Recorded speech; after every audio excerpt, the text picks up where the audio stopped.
Good evening, Brickroad. Well, I mean, this is the middle of the episode.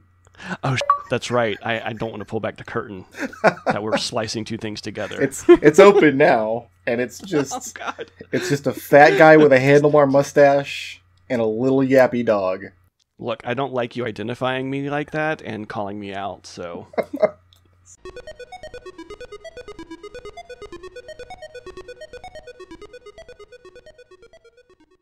So I wanted to tell you about something that happened. I sent out just kind of a random tweet praising a video game, and I'm pretty sure the entire dev team liked or retweeted it, and it was very delightful. It was West of Loathing. That's a great game. It is a great game. I actually just finished, ? I got to the credits. There's still a lot more to do in that game. But yeah, I tweeted specifically what I tweeted, and I think you'll appreciate this, is I said that West of Loathing does the quote-unquote avoiding combat thing better than Undertale, because it's not a binary system. It's a thing you can do or you cannot do, and it changes the specific scenarios, but it doesn't... I didn't say all this in the tweet, but I basically just said it does it better than Undertale, because it's not binary. And Asymmetric, which is the studio, I guess, the independent studio, retweeted it, and then several people who I clicked on their bio and they're like on the dev team also liked and or retweeted it. It became like the most popular tweet I ever did. I was like, this is awesome. Have you gotten any backlash from the Undertale community for your frankness?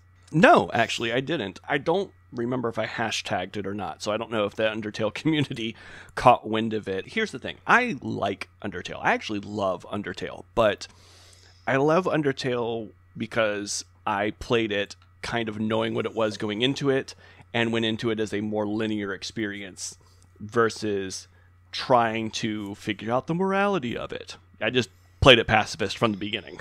I made the mistake of playing it on stream, as you know. People bugged me for a long time to play it on stream, and somebody gifted... Actually, 3 separate people gifted me that game, and I had to return 2 of them because I already had it installed. Oh, man. And the night I sat down to play it, not 10 minutes into the stream, somebody's already in there. Lol, he already messed it up. I was extremely torn about that because on one hand, I hate when people tell me I'm playing a game wrong. But at the same time, I was told, hey, do a pacifist run. It's really the best way to play it. And so that's how I did it. I wish that that's what I had been told. I wish I had told you that. Yeah. And I think that I had even talked to some people in your stream, kind of like, how should Brickroad play this? And people were like, you should just play it. And I was like, okay. And I really should have been like, hey, dude, just play pacifist. Just do straight pacifist all the way through. I feel bad because we really should be talking about West of Loathing and not Undertale. Well, I think it's a really good point of difference, because in Undertale, if you kill anything, you can't get the pacifist ending. You can go back and replay the game, and it's a relatively short game, but it's still replay the game. In West of Loathing, I think if you take a pacifist action one time, you get a pacifist perk. But I think you could murder everything else in the game, and you still have that pacifist perk. Let me describe how West of Loathing works for people who haven't played it. You get a quest, you go into a little quest map, and all the little quest maps have their little stories and their NPCs to interact with. And I want to say in every single quest, that might not be true, but I want to say every single quest, you can either just go in and kill everything, and you'll get the quest rewards, or there's like an adventure game style story/puzzle to work through, and you can complete the quest without any combat, and you still get the quest rewards.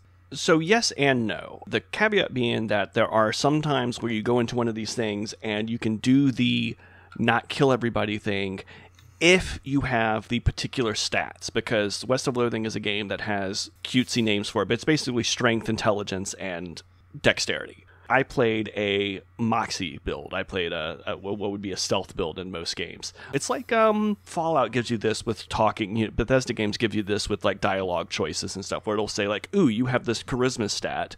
You can have this dialogue choice. That's kind of how it works. So sometimes you only get that option. Other times you go in there and it's like a puzzle, and there's objects in the thing, or you can go get a quest item or something, and you can completely avoid combat. There are random encounters and things. There are like overworld encounters. But you can avoid combat in those too. Not perfectly, again, but there are ways to avoid those combats. The big division between West of Loathing and Undertale, and I'm going to throw in South Park, The Stick of Truth, in there as well, had a lot of the same thing that West of Loathing does, is Undertale, it was a moral decision you were making that doesn't really matter because you're going to make it wrong on your first playthrough, and then you're going to commit to one on your second playthrough, and then your third playthrough you're going to do the other one that you didn't see yet. In West of Loathing and in South Park, I wanted to seek out those alternate solutions because the gameplay they offered, this adventure game style puzzle solving, was right up my alley. I really enjoyed it. I wanted to see those little stories and solve those little puzzles for their own sake. And I still felt like the combat system was fun when I did engage with it. Are you talking about West of Loathing or Stick of Truth or both? Yeah, I think that washes. I think, because I did the same thing. I think that Stick of Truth leans heavier on the combat. I think there are fewer opportunities. I don't think there are places where you can just avoid combat altogether. But it definitely does have places where you walk in and there's environmental things or puzzle things you can do to get around the combat. I would also say Stick of Truth is a more traditional RPG because you have resource management. West of Loathing, the combat's very light. There is no out-of-combat permanence. There's it's sort of like Final Fantasy 13. You don't lose the HP you've lost. Right. Which is the correct choice for that style of game.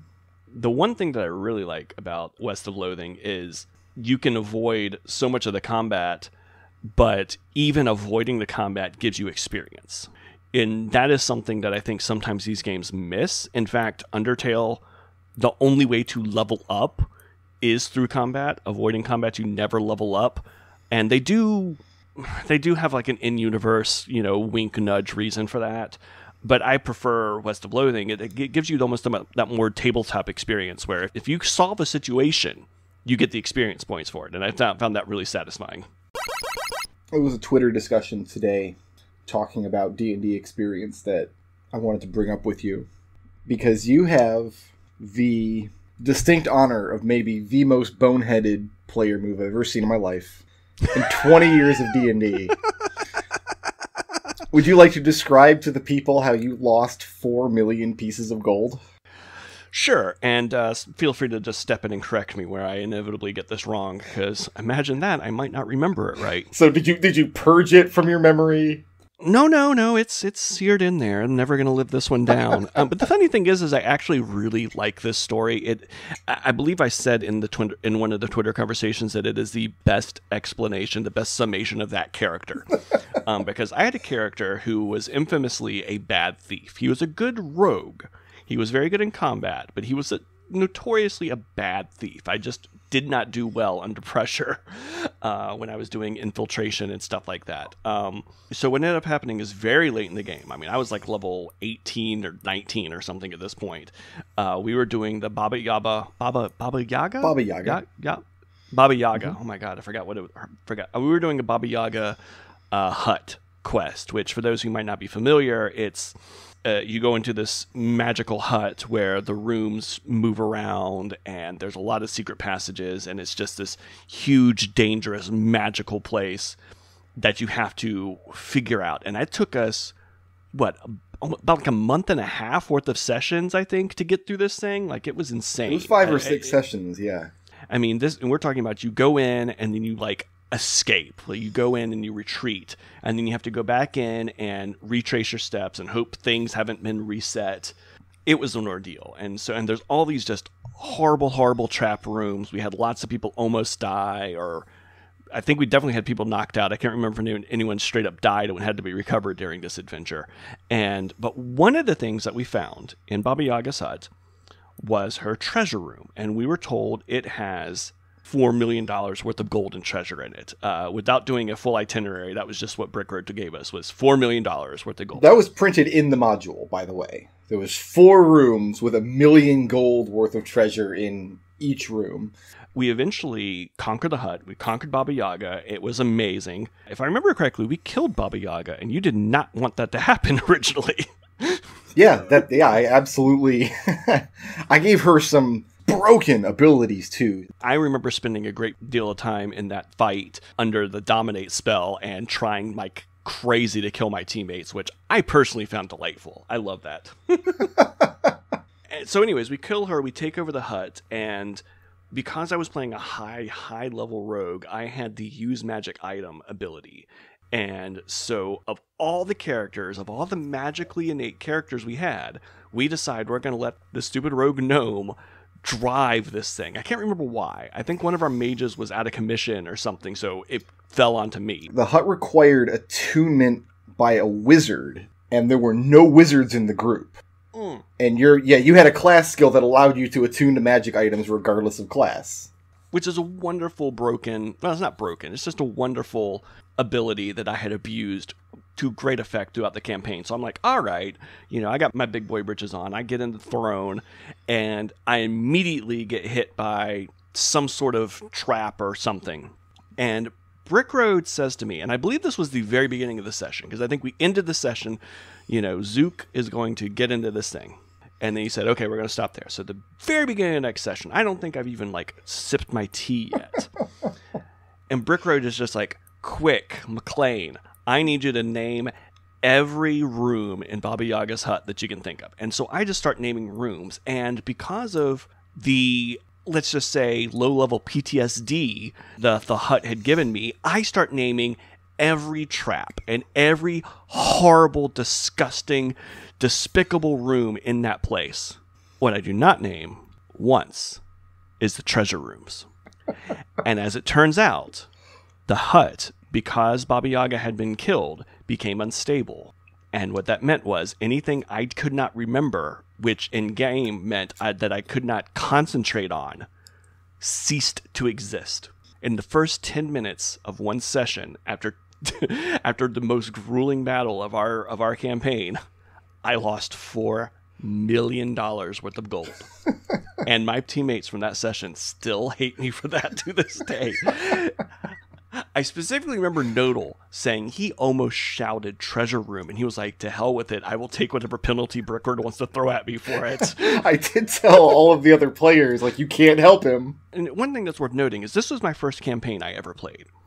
So I was new to the system, and I had a lot of fun. I think I did okay with it, but there's a lot of tricks and a lot of DM things that I wasn't familiar with. So I know Nick and Nodal and Destel they knew what was up. Out of character. They knew what was up, and they couldn't say anything. And I had no clue. I was just like, that terrible trap room, and that terrible trap room, and oh god, that room with the skeletons, and don't forget about the gross kitchen, and the room with the meat hanging, that it was actually our dead bodies, but it was an illusion. And I just kept rattling these things off, and just, no treasure room. So, but that's a great story, though. That's one of my favorite D&D stories. I love that. One of your favorite D&D stories from one of the very first D&D campaign you played in. Mm. So believe it or not, I have an ulterior motive for bringing this up. Because okay. I read a lot of D&D discussions, subreddits, and forums and things, and I like the ones where new DMs go to get advice on how to run their games.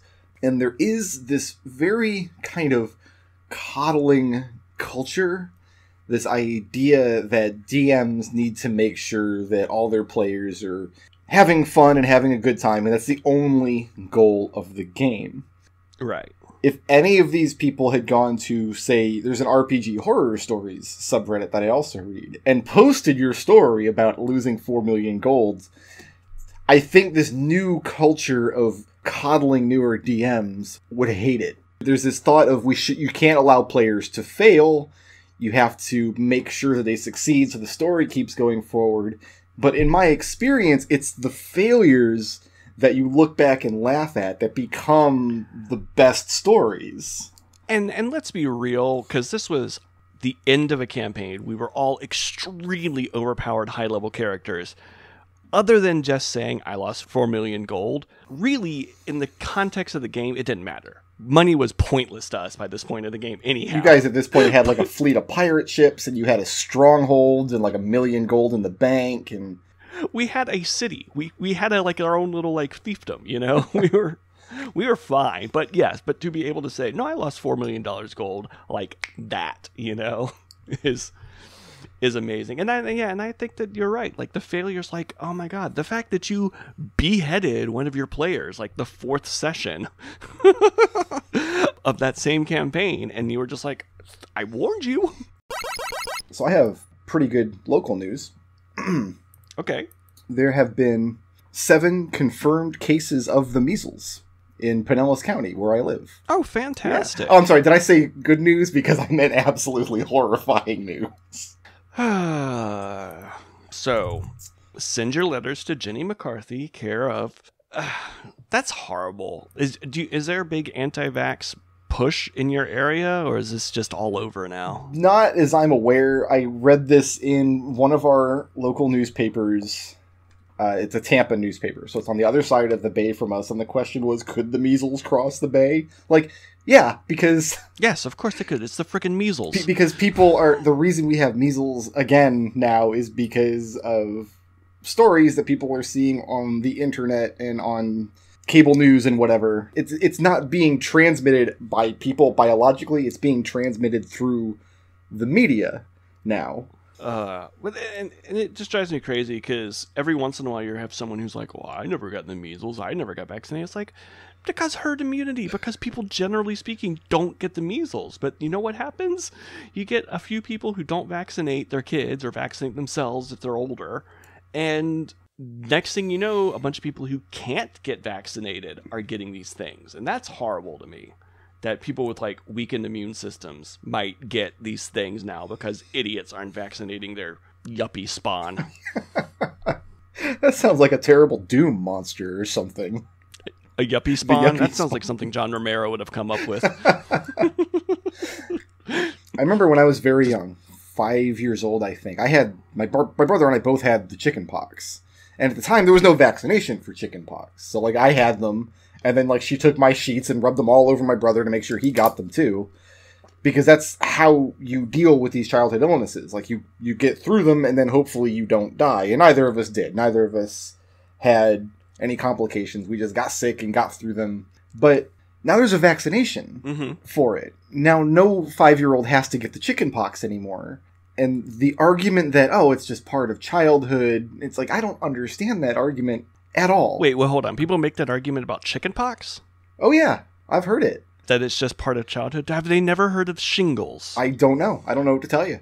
Here's the thing I didn't know until someone I worked with got shingles, is apparently the shingles virus is just chickenpox. It's like a slightly different form of it or something? Basically, if you had chickenpox as a kid, when you get old, you can come down with shingles because the virus is just hanging out dormant somewhere and then pops up and like, boom, now you have shingles. Looking forward to that. Yeah, apparently it's something that can happen when you're particularly stressed out or have like, weakened immune system or something. And I don't think it always happens. I don't think having chickenpox means now you get the shingles when you get older, but I think that's how it works. Yeah, and it's bad. The shingles can last for months. Like, you have your illness and then you just have this achy rash that just doesn't go away for a long time. No, it doesn't sound pleasant. Nice to know that I have that to look forward to when I'm 50, though.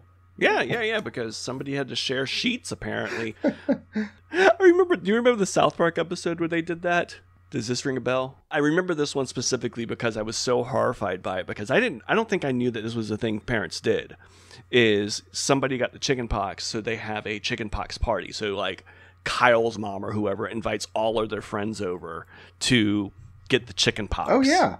And then, so they go and do research, and in one of the encyclopedias they're looking at, it says something like, the chickenpox is, a form of the herpes virus, because it is. Herpes is a crazy virus that takes on 1,000 different forms. So they're like, oh, we're going to get our parents back. We're going to give them herpes. And then there's something involving them finding a prostitute and getting the prostitute to use all of their parents' toothbrushes, and then they all get herpes at the mouth, and hilarity ensues. So that is what I think about when I think about parents giving their kids chickenpox on purpose. I think about the kids from South Park giving all their parents herpes.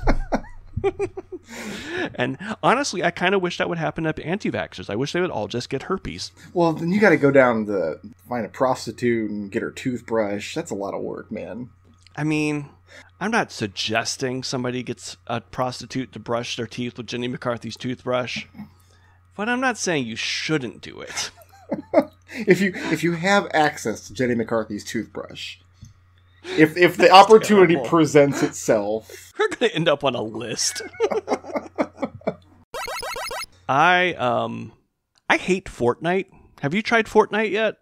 No, I watched my niece play it when she was around, and I think this is a common thread. I've seen a lot of people posting about watching their niece or nephew play Fortnite. My nephew, God bless him, was over, and he likes to play Fortnite on my Switch.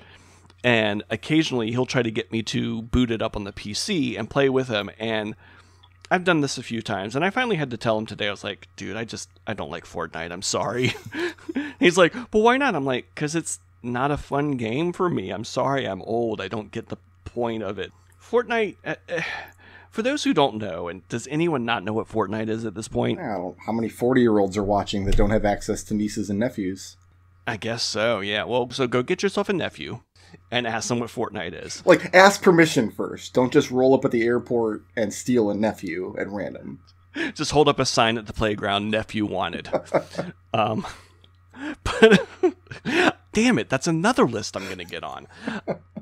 So Fortnite, it's an arena battle game. It's one of these games. It's like PUBG and I forget what the other ones are called, but you and a bunch of randos spawn into a map and you try to kill each other, and the map contracts.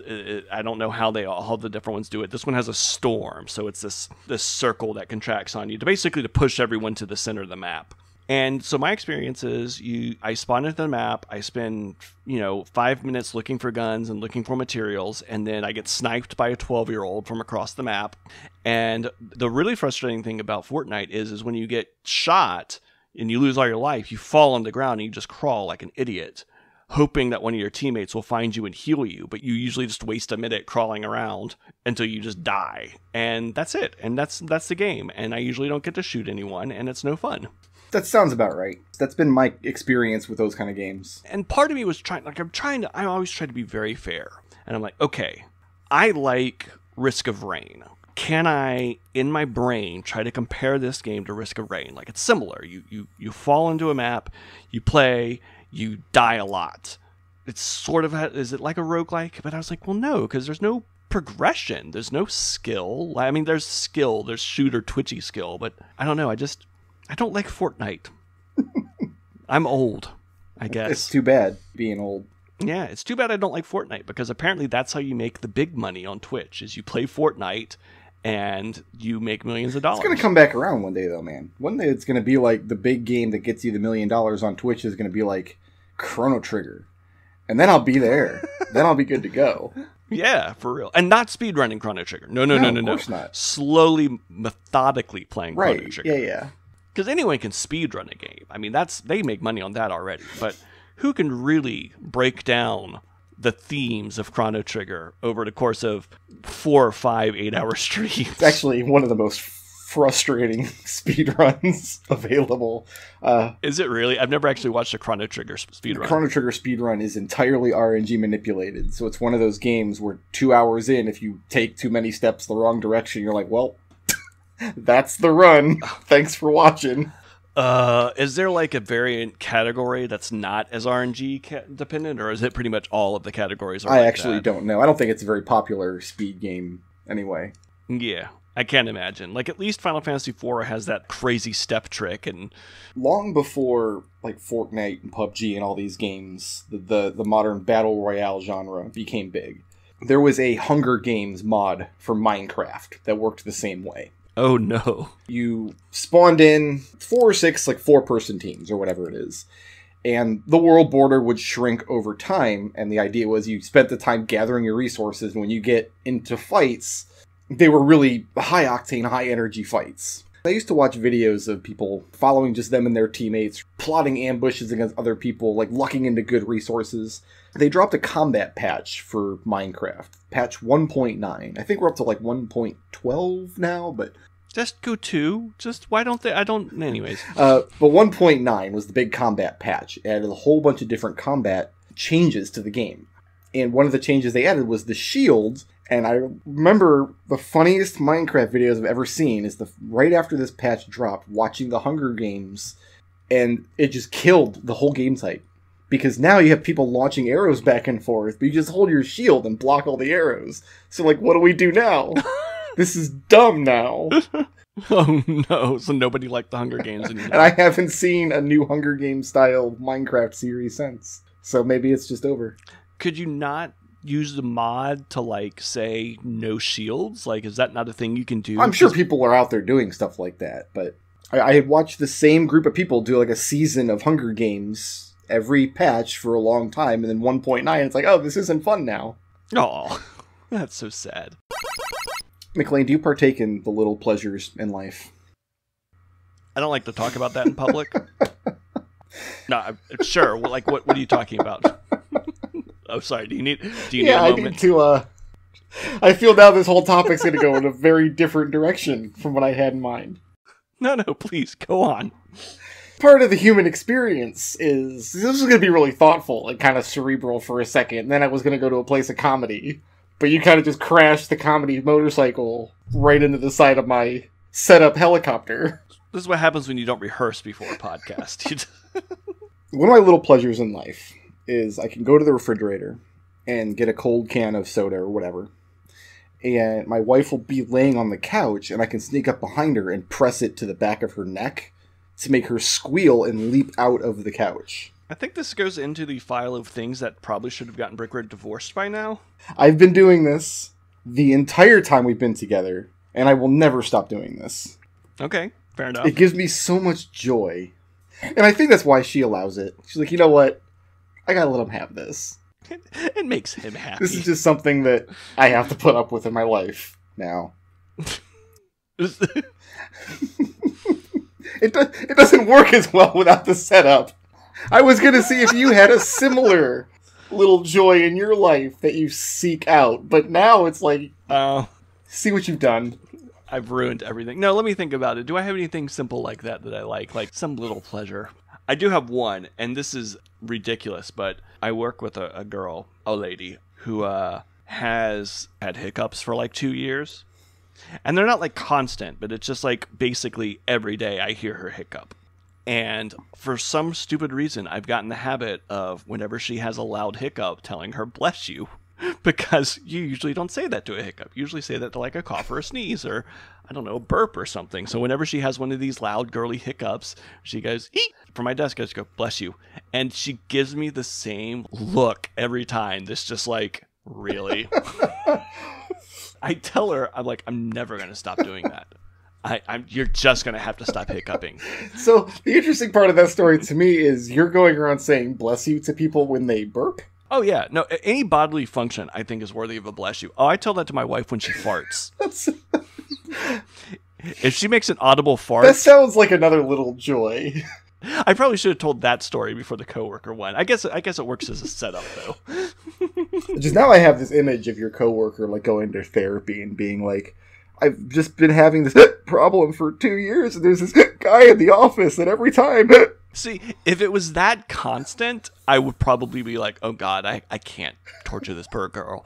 But it's more like just in the middle of the day, to just be like this loud hiccup. And I get the impression she has like lots of little quiet ones, but there always will be one loud one about like halfway through the day. And I'm just like, bless you. One of my friends in our D&D group has this thing, like she'll laugh, and every single time she's laughing, no matter how hard she tries, she'll get like the Steve Urkel snort in there. It'll just happen. And every single time it happens, it derails everything else going on in the room. We all have to start snorting at her, which makes her laugh even harder, and now she's snorting even more, and then 3 hours go by, and nothing gets done. Since this is apparently a podcast where we talk about just TV shows that we're watching all the time, I have some very exciting TV news. They're doing a new Star Trek series. I saw. And whenever they pitch a new Star Trek series, I got a little voice in my head that's like, maybe it'll be good, but it's not going to have Jean-Luc Picard. Yes. And so the new series that they just announced, that I read about on Patrick Stewart's Twitter, is that the new series is going to have Jean-Luc Picard. Yes, I've seen that. The only thing that I am not super keen on is my understanding is it's going to be on CBS Access. Yeah. So does that mean it's not going to be on TV at all? I don't know. Yeah, like... It does provide a logistical problem. My hope is that we'll get it on like Hulu or something. See, that's the problem with the online streaming services right now is everybody wants a piece of the pie. And... I believe, because I tried to watch something else that was on CBS at one point, and I couldn't because CBS didn't play nice with Hulu. They want you to subscribe to their stupid streaming service. So we're in the middle of the streaming service bubble. A lot of people are like saying, well, you know, people asked for years for a la carte cable, and now they have it, and they don't like it. I'm like, no, this isn't what people meant when they said they wanted a la carte cable. Even a la carte cable, I mean, it could be by channel, but it could be like, I'm willing to pay $1 or $3 or whatever the scale is for XYZ channels. The fact is, right now, everybody wants their $10 to $15 slice of the pie, and yes, that's too much for the amount of That's content. what I don't think is sustainable. You can't pay $10 for NBC and ABC and Disney and CBS and everything else. Right, and that's another thing. Disney apparently is pulling a bunch of content away from Netflix because they're starting their own streaming thing, and they just bought Fox. So apparently all the comic movies are going to stop being available on Netflix, which means I'm just never going to watch a comic movie again, apparently. So Disney, they're one of the companies that I think could actually, when everything shakes out, the bubble bursts, and all that's left are the few streaming services people actually want, I could see Disney being one of the ones that I would personally pay for. Because I like the Disney movies. I like some of the programming on the channels that they own. My wife is in love with Marvel movies because she has no taste, and Star Wars movies for the same reason.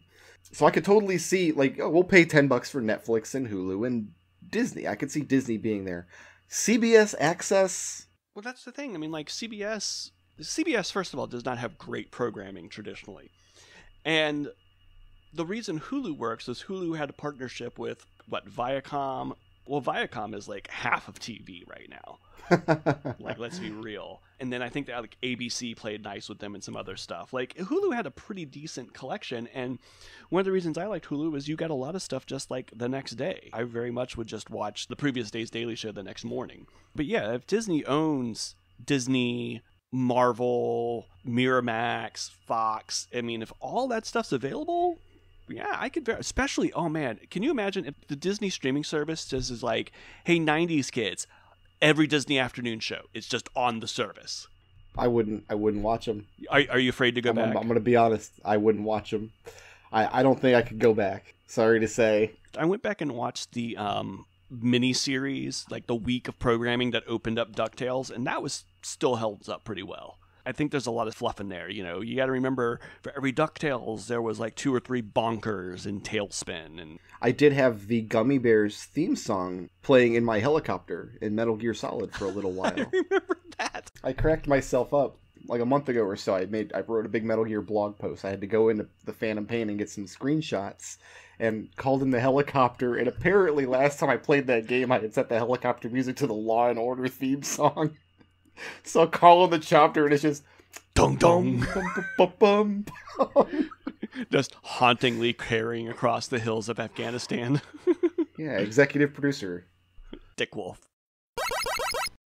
Have you watched the new DuckTales at all? No. It's good. Yeah. It's actually really good. I like it quite a bit. I would say my only fault with it is there's not enough Scrooge. There's a lot of focusing on the kid characters, and they're fine.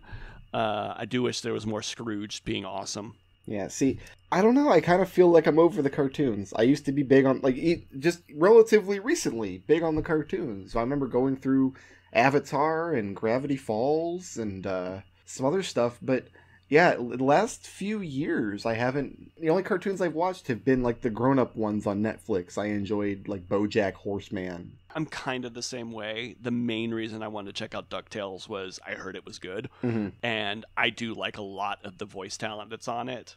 I did check it out, but it's really about the only kids program I've watched recently. And it's one of those shows that like knows its audience. So, I mean, it's very much kid safe and very much a kid's show, but I think it has a lot of wink and nods to the older kids.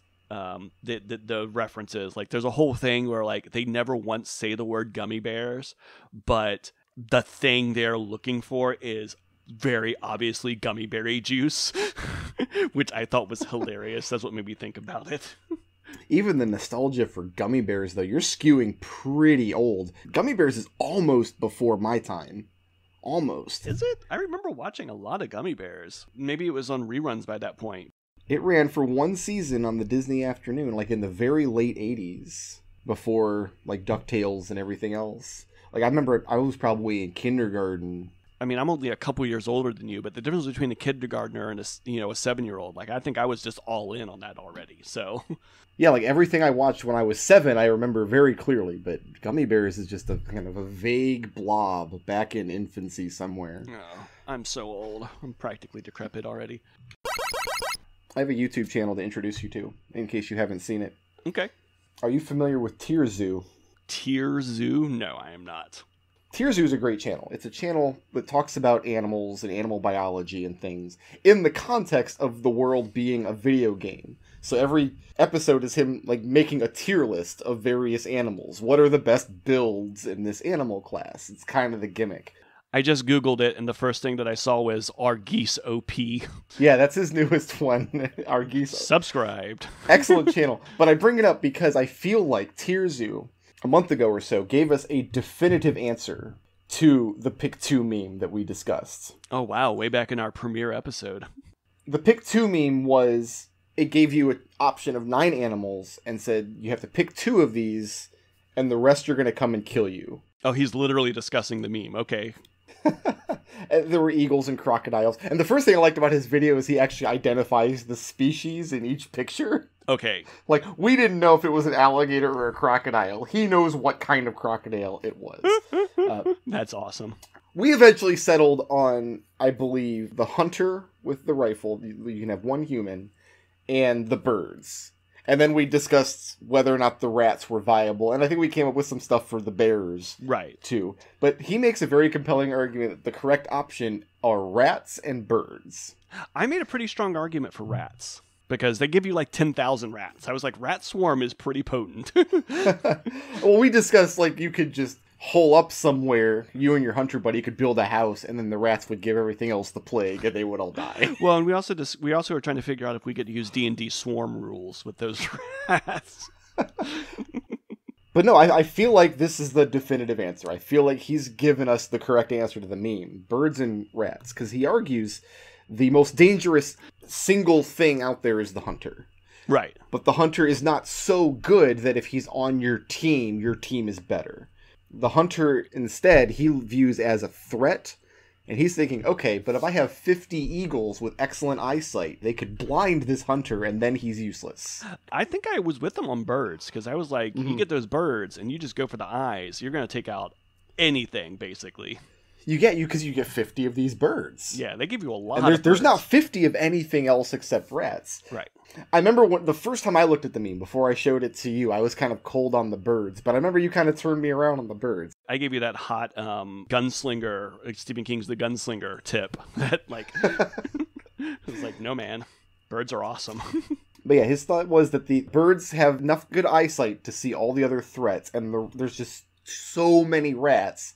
There's like 1,000 rats per other combatant out there. So, yeah, birds and rats. That's nice. Tier Zoo's official endorsement on the Pick 2 meme. I'm watching this on mute while you're talking, and it's just quick shots of animals and, like, charts with, like, power ratings, and I'm like, I love this already. Yeah, Tier Zoo is an excellent channel. It's very, very good content. Like, gamifying animal combat is my jam. I watch a lot of educational content on YouTube. Oh, yeah. A lot of it. Have you watched... It's a little close to the style of game theory, but I feel like the science is a lot better. Real life lore. Have you looked at that one before? Yeah, I've watched some of Real Life Lore. Yeah, I like Real Life Lore quite a bit. And they do a lot of stuff where they're like, okay, how tall of a building could we build based on the principle of the base has to be this wide to support something this tall before we, like, throw off the Earth's, rotation or something, like stuff like that. Or how close can you actually get to a black hole before you hit the event horizon, and what would happen to a person, and what would happen to a planet, that kind of stuff.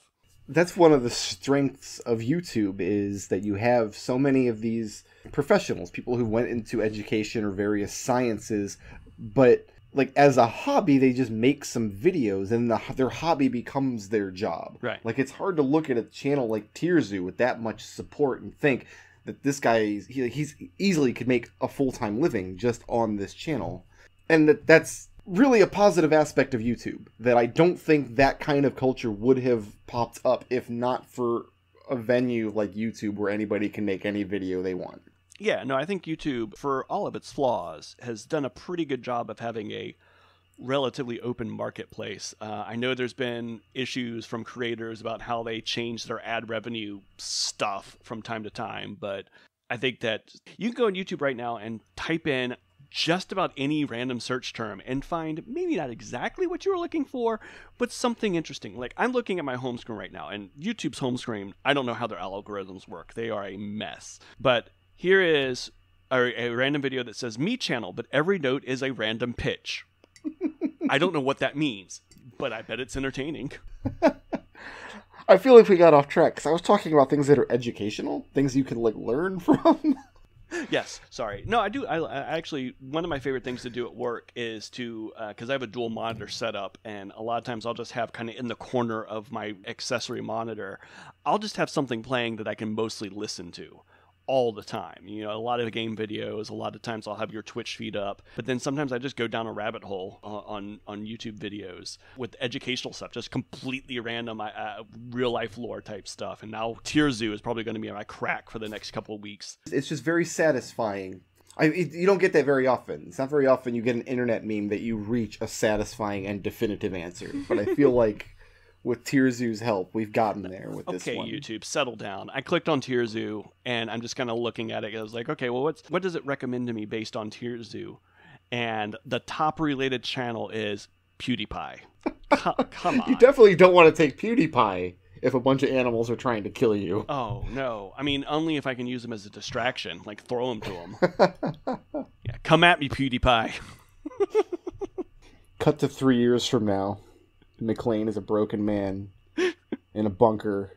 He knows that PewDiePie and Roseanne are on the hunt for him. Oh, the pubes are coming for me. That's what their fans are called, right? The pubes? That's what I'm calling them now.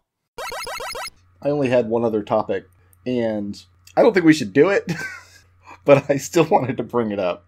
Because I have such a bad sense of comedic timing when it comes to stuff like this, because I have such a black sense of humor. Is it too soon to make jokes or make observations? That's like in the news today, we had one of these situations where there was a missing child, missing 2-year-old, and there was people out searching for this kid, and then come to light this evening, the mother admitted that she killed the child and hid the body. Yeah, that's no good.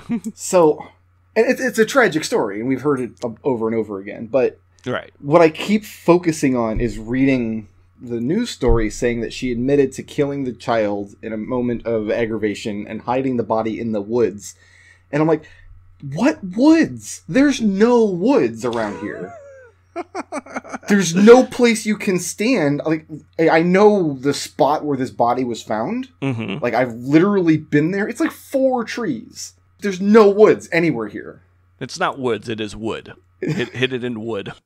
She hollowed out a tree and stuck a kid in it. She found this spot that's a couple yards in from this main road, kind of sandwiched between the road and like this overpass. It's a bike path. Yeah, there are trees, but it's not the woods. And I can't focus on any other part of the story other than that.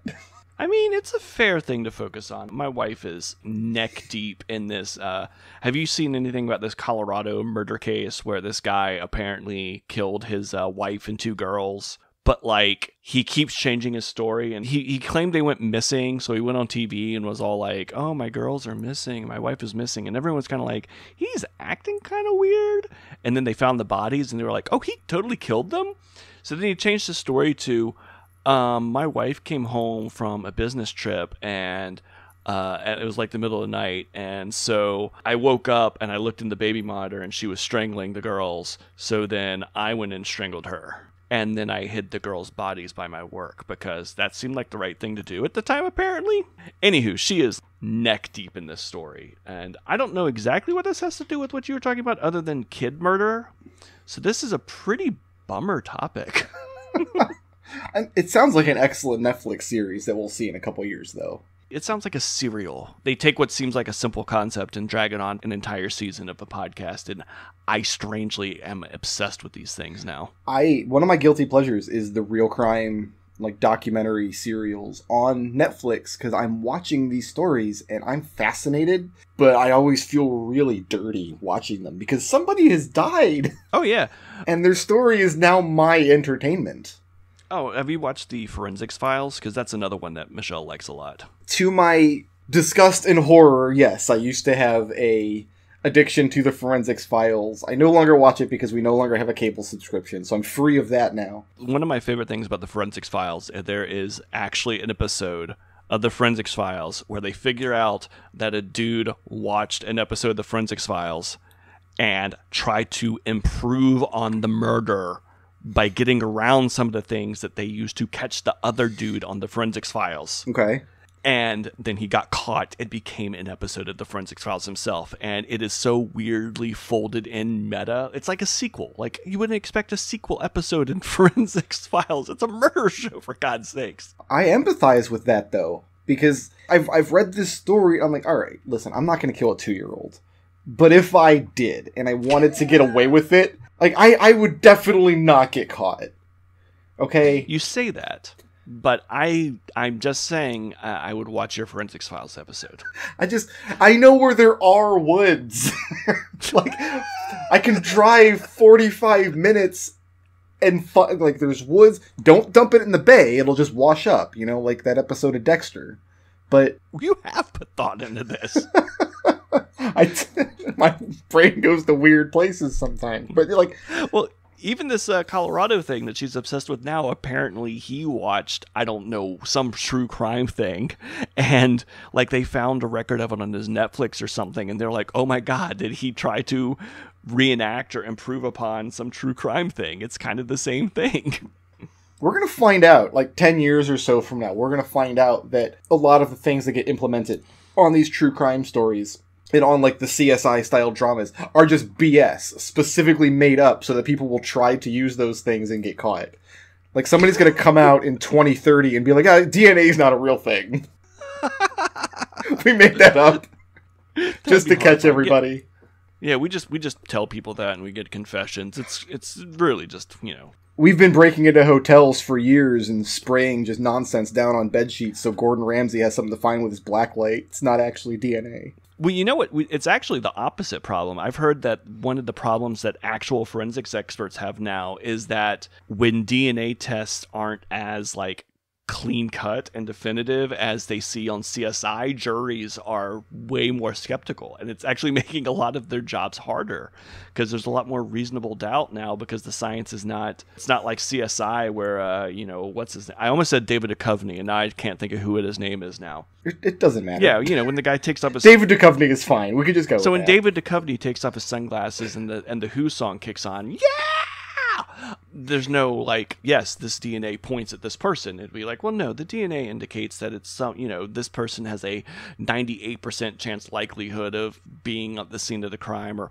whatever the case may be. It's not as cut and dry, and jurors are like, I don't know, man. I saw this episode of Murder CSI Miami Law and Order that said that you should know, like, within, like, 35 minutes, because the episode's almost over, who did this.